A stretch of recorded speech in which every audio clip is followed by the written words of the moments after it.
Hi, my name's Gus Cameron, and I'm the owner of This Old Chopper. Welcome to another week. The old red and white going. Got the chopper. Got the tire. Let's get going. All right, so I've never done this before. Not familiar with the steps, but I do know that I got to put all them rubbers back in there and get it up on the table. I cleaned the rim with some soapy water. I guess I should wipe this out, eh? I don't know. I don't think water is going to hurt it, but we'll just get rid of it. What the hell? All right, that's gone. So the rubbers. So, I guess, or I can see how that one is. So it's got the big one right here. Yeah. And I guess it's like this. I guess it's like this.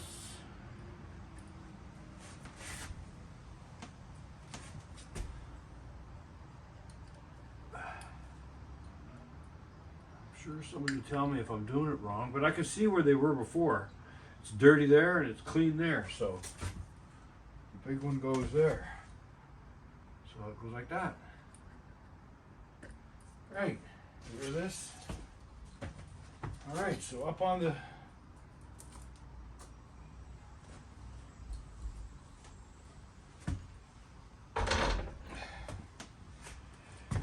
it's tough.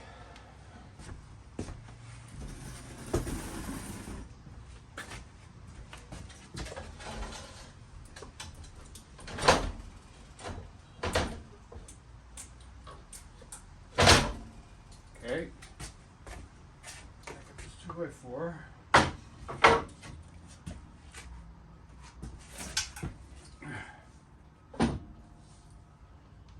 Alright.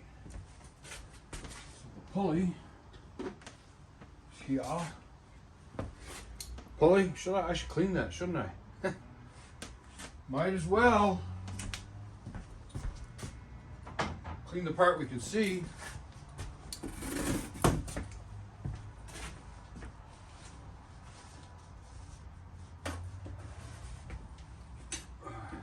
Soapy water.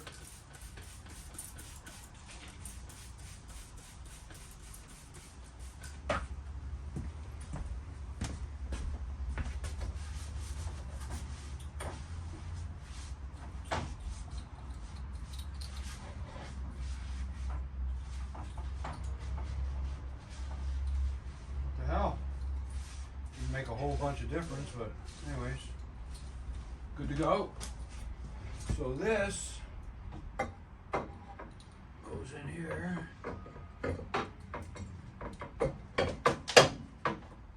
Like so. Really wished I had a second set of hands. Anyways, let's pause it for a moment. Okay, here's what I did to try to help me. I tie wrapped the pulley onto the rim because it kept falling off because you got to put the tire in there on an angle and that pulley just falls off. I got the belt on, it's all good. It's coming. Get the floor plate in as soon as you can. I jacked the bike up even further. I got it up pretty high. And I'm just working on, I'm gonna lower the blue jack and I'm gonna get everything lined up. I gotta put my ABS, I believe it is, right here. I gotta put that back in place. And that's my spacer. I have a small spacer on the other side. That shouldn't be a problem. This goes right here. Once it starts going up into the, what do you call that? The swing arm. So I'm just gonna start to lower it.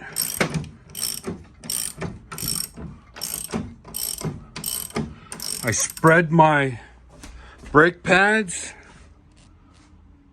so that the rotor will go between them. I'm going to straighten the rim shortly, and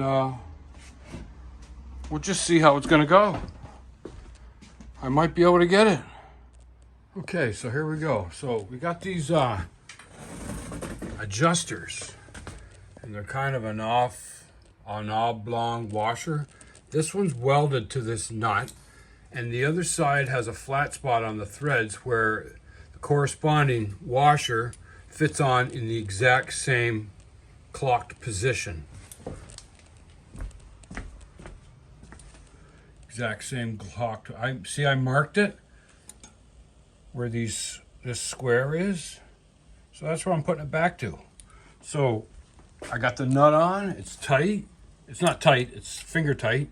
This whole axle can turn, and I'm gonna rotate it on that side, and that's gonna come right back into position. And that's gonna put the tension on the belt. So if you've never done this before, this might help. So I don't have an 1.7/16 socket, so I'm using a big ass crescent. So that's damn close to the marks, ain't it? There it is. Marks are on. So now I can go to the other side and tighten up that nut, and hopefully nothing turns, nothing moves.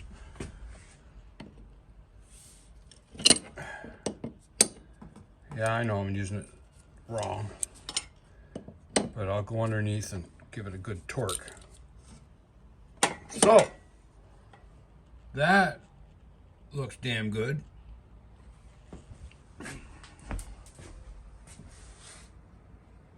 And that looks damn good. I think it could rotate up a little bit. I can do that. All right, so there you go. That's what we're doing.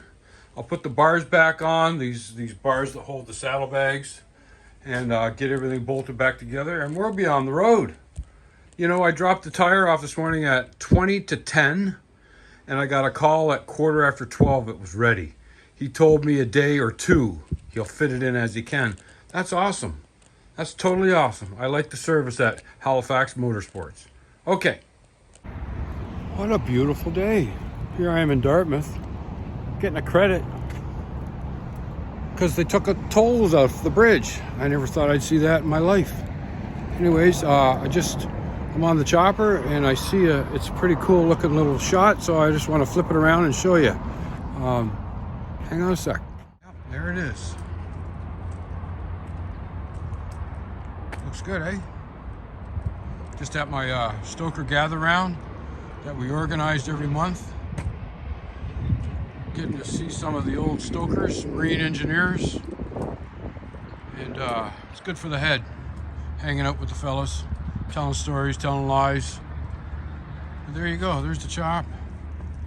Looks good. I think it looks freaking fantastic. It's old reliable, that's for sure. The new rockers, but yeah, looks good, eh? All right, we'll see what comes next. Right on. So, it's been a long time. It's been months, I think. It's gonna see if we can kick this. All else fails, I can haul on the starter. So choke's up, gas is on, throttle wide open. Find the compression on the rear cylinder. There it is.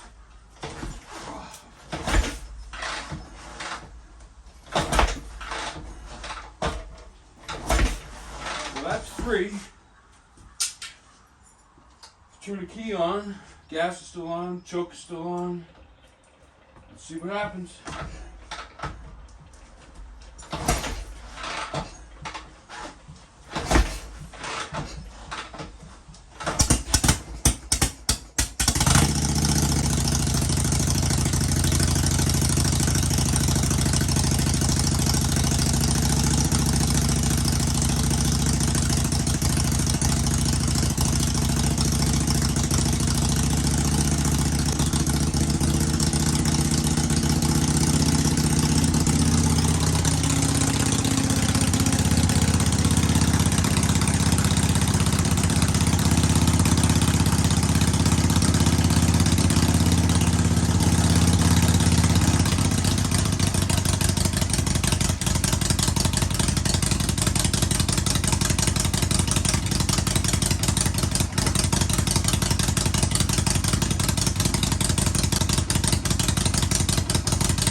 go.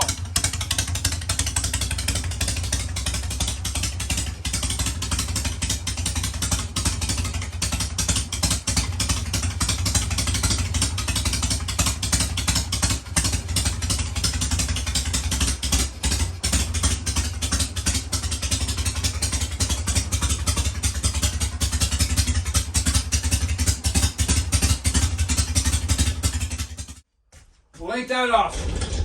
Well, I tell you what, I think I'm going for a rip on this today. I mean, I've been on this, no, that's my wife's bike. I've been on my choppers outside, been on that quite a few times, been on the Street Glide. I haven't put any miles on this. It's got a fresh oil change on it. It was all retorqued last fall by Ralph. Thank you, Ralph. It's my time. Let's go. Don't forget to check him out. Hippie down Hippie's Chopper Corner. Check him out. Slickhead Custom Cycles. And Goldie's Garage. You got to check them guys out. Anyways, we're all in this together. We're all having fun working on old Harleys. And some of us ride newer Harleys. But that's okay. We're just having fun. And we don't know where we're going or what we're doing. All right, so I'm taking this for a ride. I got to check in with my buddy Luke, see what he's doing. He's working, obviously. See if he wants to go for a little rip this afternoon. We got some clear skies, a little overcast, gonna be like 24, 25. So yeah, let's get her done. I got something coming up for you guys today. I'm gonna take you along for a little visit. This guy's something else. He flows heads. He modifies and fixes the flow on different heads. Harley heads, Honda Civic heads.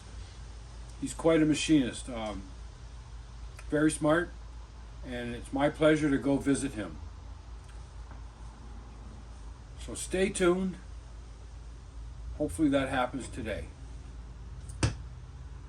Hey, what's going on? Got something special for you today. Who's this? Does anybody know? Oh, fat guy. No. Dave Lind. How's Dave it Lind. going? Ain't that awesome? I'm telling you, this man has knowledge that you will never understand. He does stuff, cylinder. What's your hobby now? Well, what I enjoy doing is cylinder head work on everything. A lot of Harleys, but I've started dabbling in the Civics. But I've got so many of my own engines from when I used to race. So I've like you buy. There's a good deal on something, so you buy it. Yeah. And you find you had 3 of them. Yeah. So that's me. Like the hoarder, like we were talking about Mr. Brown. Yeah, Buster, yeah. So now I got to put them together. So, and it's very expensive. So what I do is I do a little work for a fella that he sends me cash. It works out. Not bad. It's and just I a hobby. spend it, and I spend it all. Now, probably these old dinosaurs, who knows what I'm going to do with them. Yeah. But I delve in things like I've got one over here that Gus can show you. It's a Let me turn the camera around for. Yeah, it's an M8. Now, I'm a little late bloomer with those. He was out quite a few years, and I missed them at the Harley shop. But someone asked me if I had done one, and I said no. So I immediately went online and found a head. I tried to get one locally, but there was nothing available at the time. So I said I need an opening fixture. So guy in BC, best price around, a very nice piece, very expensive, but you got to have good stuff. So, I have an old Buell exhaust stub because you want to have repeatability with these things. And it's just a piece of exhaust with a funnel cut off for an air intake. And it's the same with each machine. So it might give more CFM, who knows, but it's the same every time when you do any of these heads. So anyway, I started off and I went in there, and my flow bench in the basement is too small. It pinned the manometer. It just was too much air. It's a big 4-valver. It's unbelievable the job that Harley has done with these heads. So I can't stop. So I have to go in and manipulate it. So I manipulate it, and at the time, there's a flow bench behind you that will show behind Gus that will show you that I purchased used, and it was bigger. So now I'm into a little bit more money, Yeah. of course. By the time the shooting's done, I'm into it for a lot of money. I, So I went backwards. So I flow it, and we made up the fixtures. I got a barrel, a stock Harley barrel, and this was an old shovel head that we had. I had adapters for an old shovel head. So anyway, boarded out, fit it all, bolted it on, so it all seals up good. And I said, now I got to find out what does the stock one flow? So I bought another head. But at the time, the guy that asked me if I'd ever done any wanted me to do heads with oversized valves. So it became a big deal. And I did them all. I kind of went backwards. I flowed from stock with ported, with stock valves, to oversized valve ported, and then bought a stock cylinder head and flowed it to see what the difference was. Exactly. It was quite substantial. exactly. But you can ruin them pretty easy by getting greedy too. So the poor guy, he had these heads and we did them up. The guy in the island installed them. There's two different types of M8 heads. Oh. There's dual cooled and single cooled. Well, I don't know anything about these heads yet, except now I do. Yeah. And the ones he had, the guy put them all on ready to go, and they wouldn't work. Oh, So Jesus. he the original heads that he had, I ended up doing. But I'd already made a deal with him, so Yeah. now I've got these heads that need oversized valves. Well, the friggin' oversized valves are $400. Ow. So I put them on, tried to sell them on Marketplace and stuff. I got a bite from a fellow that I ended up doing a set of heads for him and sold him the valves. So I Right. still got those heads. It's Right. it's the way things go. Right, but you right. learn. So I invested a fair amount, and it really interested me. Yeah. And I'm so pleased I did. Yeah. I mean, if you added it up, you say, "What the hell are you doing? Yeah. This is crazy. You're not Yeah. making money this way." But that's not what it's all about. What were you saying about the water cooled or the valve, the exhaust valves are cooled or something? Yeah, the water. Well, these ones are dual cool too. But yeah, the twin cam, the later ones, the water wetter we call them. The 110, I think, was the first ones that came out with them. Okay. And since then, the 103s, the later 103s, had them. And the combustion chamber is different shape than the original twin cam. It's nice. Right. So a guy came to me with a set of heads that he got a deal on, and I said, "What are those two holes in the back?" And I looked, and lo and behold, they were water wetter heads, I call them, and he had an air-cooled engine. Right. So I know cars, they used to dry block them, they call it. They would seal up some of the water passages. Some of the or ports, all of yeah. them in Wow, wow. racing conditions. Wow. So I said, it's the same basic head as the twin cam, just the combustion chamber's a little different, probably better, and it was. But I said, let's try it. So I bought another head on eBay, and it was the same. So I made up some fixtures and to keep it level, and got this cement from Moresco, which is supposed to be for doing it. And it's like, I don't know if there's any difference, but it looks like concrete to me. Yeah. And anyway, the guy, I said, "Look, we can try this. No guarantees." And I tried it. I studied it, and I got it through the ports and everything, and sealed it all off. And he put it on his engine, and he gave me a report that I couldn't wear a hat. It was so good. Oh my God. And he liked. He said he put through lots of heat cycles, so Yeah. there's never any guarantee with any of this No, stuff, really. no. But it's like when I was epoxying the floors and the intakes and stuff. Now, if you find new ways to make it better, hope you learn. So That's awesome. That's awesome. What do you got behind you, Dave? that's well, I've got my engine stand. I'm trying to document all these 1100, 1150 engines that I've got. I've got a herd of about 10 of them. Wow. Very expensive to put together. So Wow. this is another project I haven't finished. Yeah. But We it's all a- got them. It's a test bed for the engines, the carburetors, ignition systems, like coils, everything. I have all the testers for all this stuff too. But if you're going to sell an engine, you really should document what you write down what's in it before you forget, and then take pictures and videos and Yeah. stuff. And then the final thing will be you know, kind of running the engine up and people could hear it. Yeah. But believe it or not, it's probably more valuable in pieces. Ain't that something? Part You it know, out. which Yeah. goes against everything that I believe in.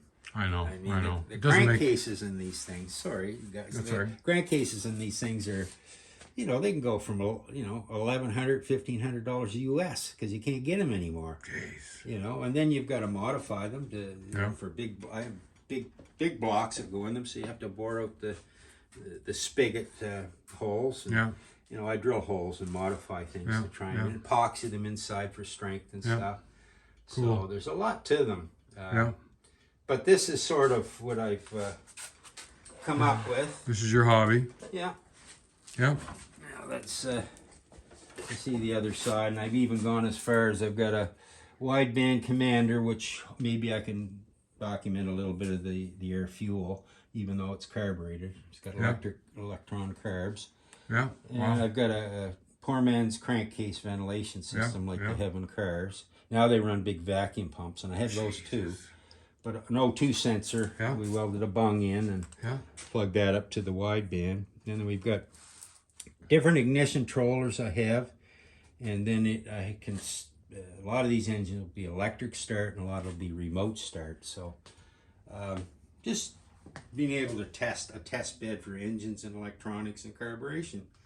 So this is kind of the. I've had this engine a long time, and I had to fix the transmission in it. Yeah. And undercut that. It's ready to rock and roll. So Pretty I've got to cool. finish it. Yeah. You know? Yeah. It's another project. You know. Awesome. So much stuff. I know. Too much stuff. Yeah. But that's when you're an old guy, this is what happens. He gets shit. You collect stuff. My wife's on me. Why are you collecting all that stuff for? Because. I know. Because. People say, "What are you gonna get for it when it's done?" I said, "I don't care. I enjoy doing it." Yeah, you know? that's true. This goes back to my fun days when I was racing. You know. Yeah. That's what keeps me going. Let's go see your flow bench. Well, there's one right here. All right, here we go. But you can get in here a little bit. I don't have anything turned on, but they're linked together, and I've got a Performance Trends software package that. But this is I run them with an adapter. So you're doing Honda Civic heads. Well, anything. This one is a B16. Right. And, you know, with the head gasket and everything, seal it up, trying to get it like it would be on the engine. But we don't race flow benches, but it you know, it's almost a dyno in itself. Right. The airflow for horsepower. Yeah. So this is an older, what they call an SF300.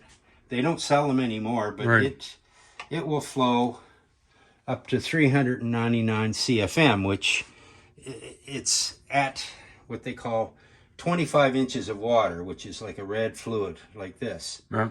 I'm thinking of, actually I ordered the fluid last night to double it with the blue fluid and a couple of electric motors inside. So, because the M8 pins this almost. Right. It flows that much air. So, Wow. You know. So what is it you're trying to do? You're trying to open up the valves and get more air, more fuel, more air? Well, yes, a lot is that I'm discovering now. It's not so much the CFM or the airflow, it's the velocity. So I have an electronic velocity hooks up on this flow comm, and put this in the port, and you can measure velocity at different places. Now, I'm still trying to figure this one out. This second manometer was used for velocity, but now with the electronics, it just picks it up. Right.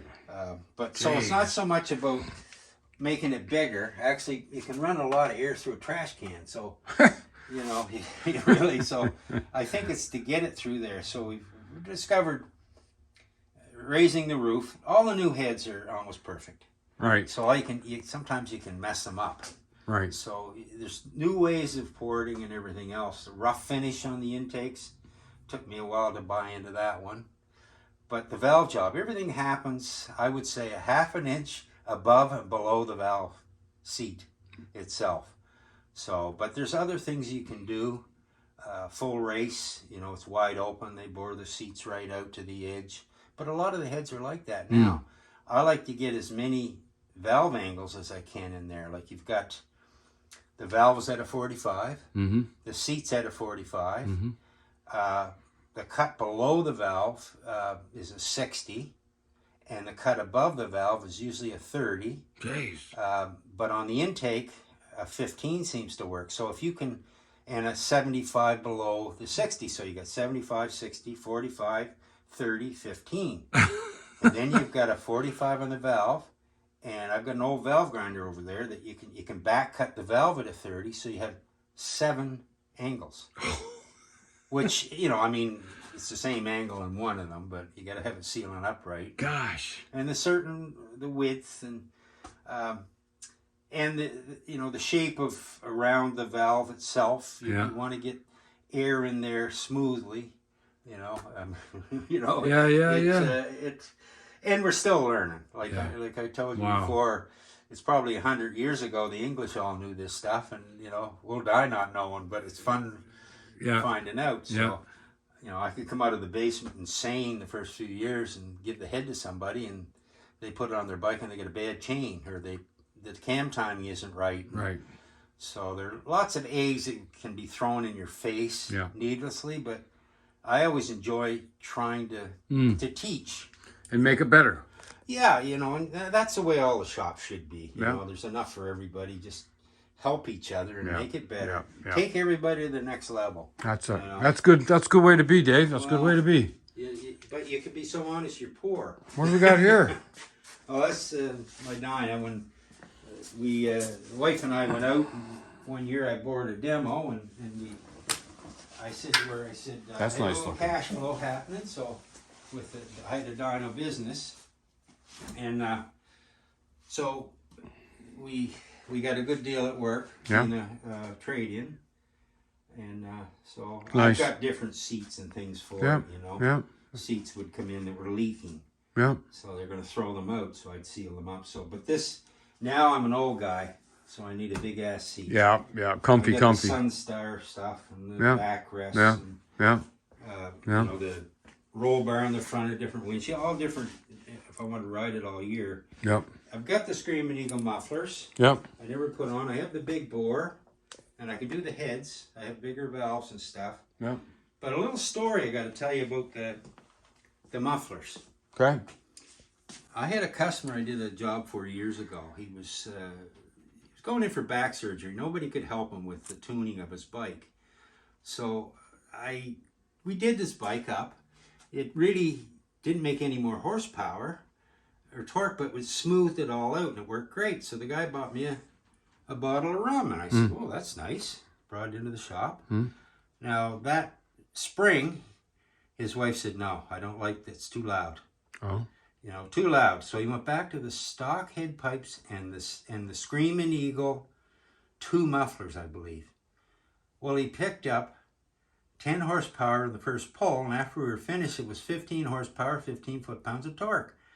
With the, you know, that's unheard of. Screaming Eagle mufflers that were, and Harley has to make them for the EPA, so they have to make them like they're quieter than the stock mufflers. Right. They make power. Right. So noise, it doesn't make power. Noise doesn't make power. But Harley was very responsible because they have to be. They'll be sued, probably. Yeah.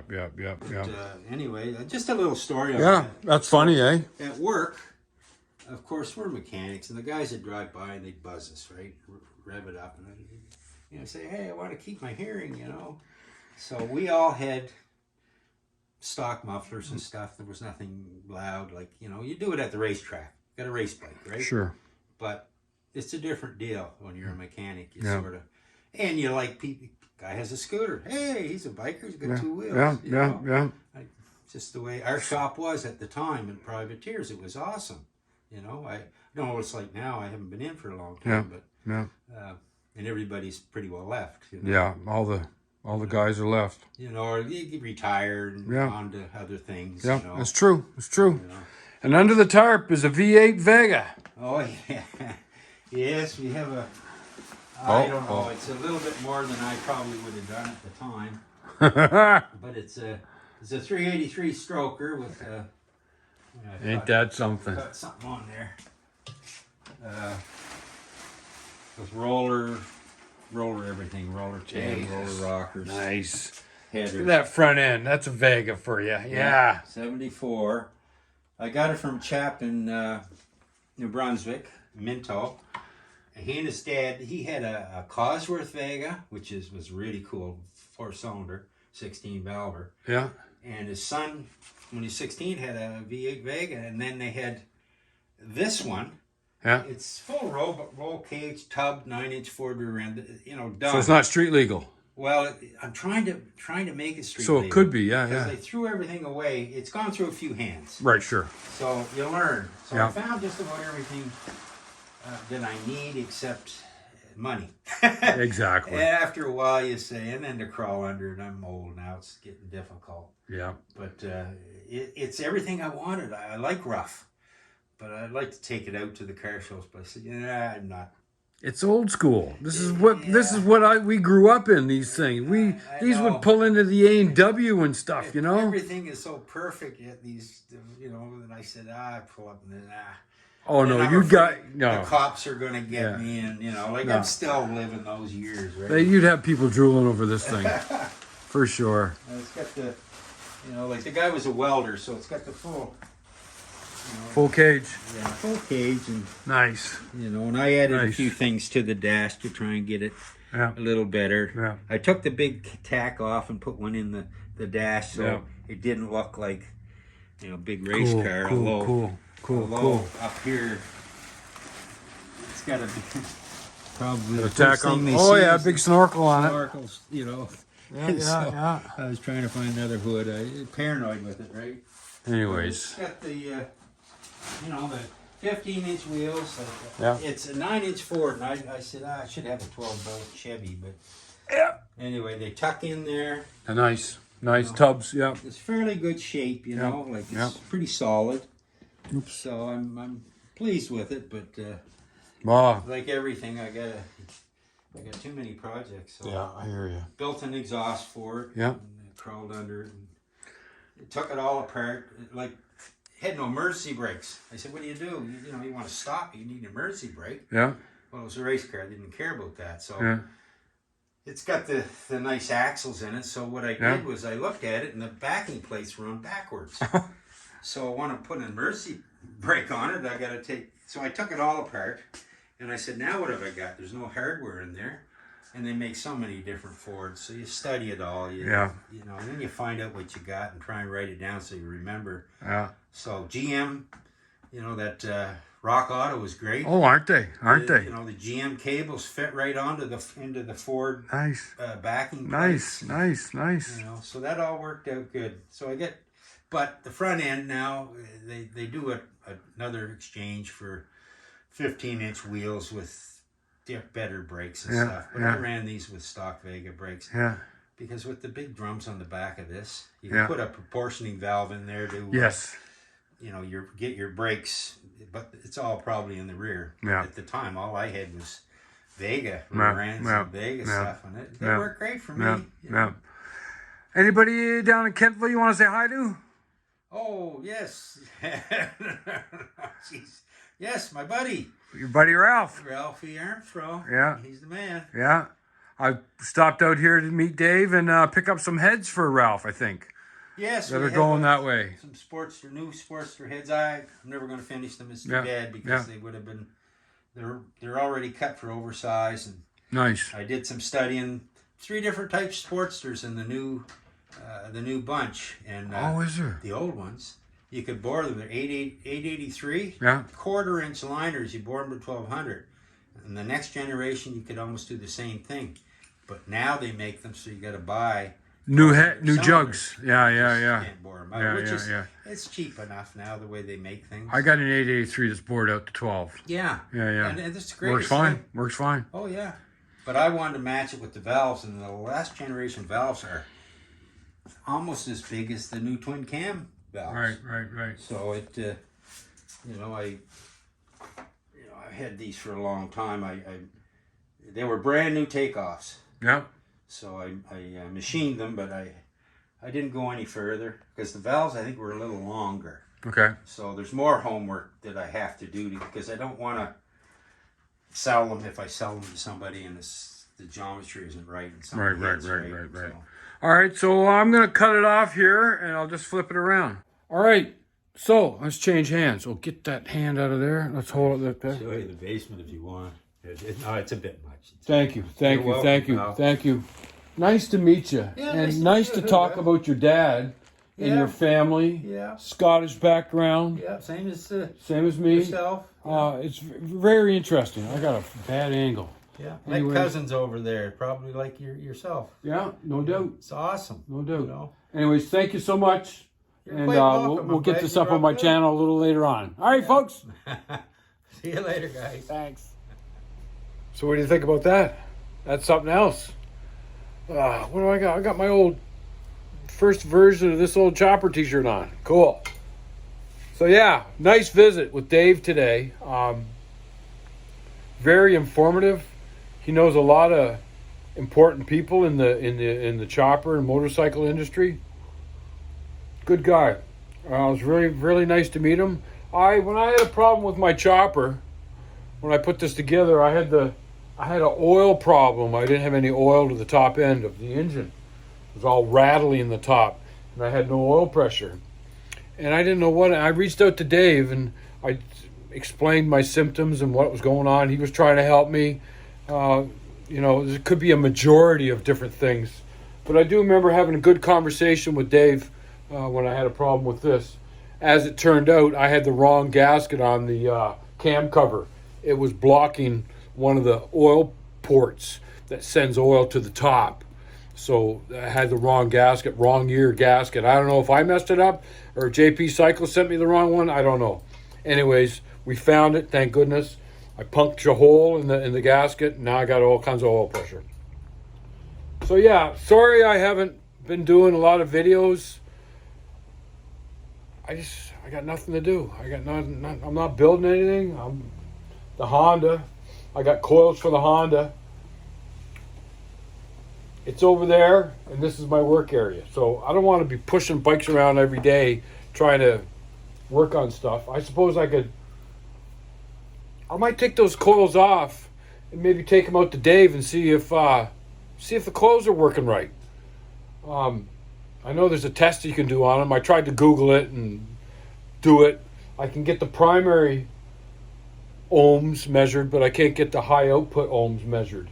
So I don't know if I did something to them when I welded the threaded studs on the plate. I don't know. Anyways, they're $50 Chinese coils. So maybe I'll take them to Dave and see if Dave can see if there's something wrong with them. Maybe he can test them for me. Anyways, like I said, I apologize for not putting out videos more often. My watch hours are way down. I was at 3,600 at one time last year. Now I'm barely above 2,500 watch hours. I think it's been 5 weeks since I put a video out.